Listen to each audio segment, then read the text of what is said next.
wildest imaginations would ever thought that we would be in a situation like this, where you have an individual that just doesn't understand the industry at all, doesn't understand the legacy of protection for the public, and doesn't understand the motivation.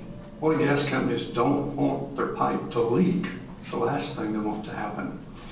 And I might throw you a little forward here with his latest book, The Sky is Pink, where again he's done the exact same thing, doesn't understand the data that he's looking at. It's old data, it's incorrect data. You have problems that happen with wells, they're corrected.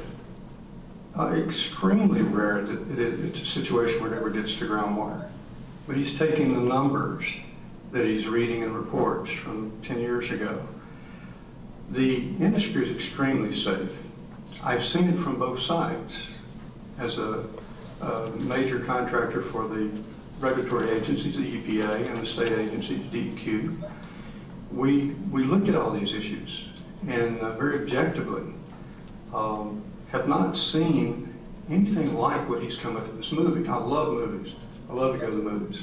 And I know they're fiction, but I still can't watch that whole movie through anymore. It just makes me so angry to watch it, because it's just really nothing. It's caused people in the country to stop the industry. It's called, nationwide, it's caused industry to not move forward with fracking. It's just really difficult for me to be able to line up what he has to say and what is happening in response to that.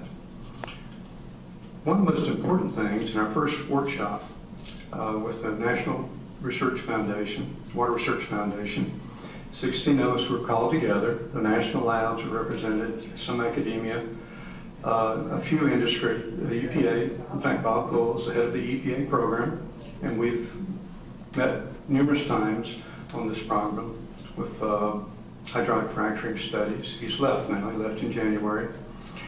One of the things that came out of these meetings was, particularly the EPA scientists learned a lot about this process. They got it. This is over 2 years ago. Then when we had the EPA workshops, and I headed up a theme on that, very similar situation. It's like Lazarus, you know, everybody from the EPA office was trying to lean in and hear what was going on.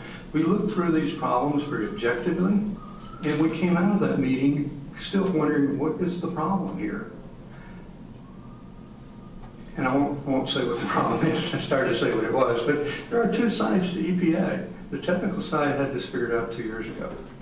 So I'm going to get the mic over to someone else, but this is, I'm sorry we have to be here, quite honestly, with a situation like this. It is such a small issue.